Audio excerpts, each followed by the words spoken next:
తొమ్మిది రోజుల పాటు ఆ యొక్క దేవిని స్మరించుకుంటూ ఎవరికి ఎక్కడ ఎటువంటి ఏ కష్టాలు రాకుండా ఆ దేవి అందరినీ చల్లగా చూడాలని మనతో పాటు అందరూ బాగుండాలని మనమంతా కూడా అనేకమైనటువంటి పూజా కార్యక్రమాల్లో పాల్గొంటూ ఈ యొక్క నవరాత్రులు భక్తి శ్రద్దలతో ఎక్కడా కూడా ఇటువంటి గొప్ప పూజా కార్యక్రమాలు ప్రపంచమంతా కూడా ఈరోజు భారతదేశం వైపు చూస్తూ ఉన్నారు.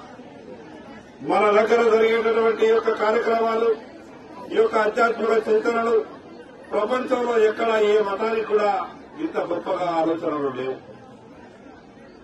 హిందువులకు రోజు ఒక పండుగని, ప్రతిరోజు పూజా కార్యక్రమాలు. కానీ మన లోపల ఉన్నటువంటి గొప్పతనం ఏంటంటే ఏ పూజ చేసినా ఏ కార్యక్రమం చేసినా మనము బాగుండాలి, మనతో పాటు ప్రపంచమంతా కూడా బాగుండాలని కోరుకుంటాం మనం.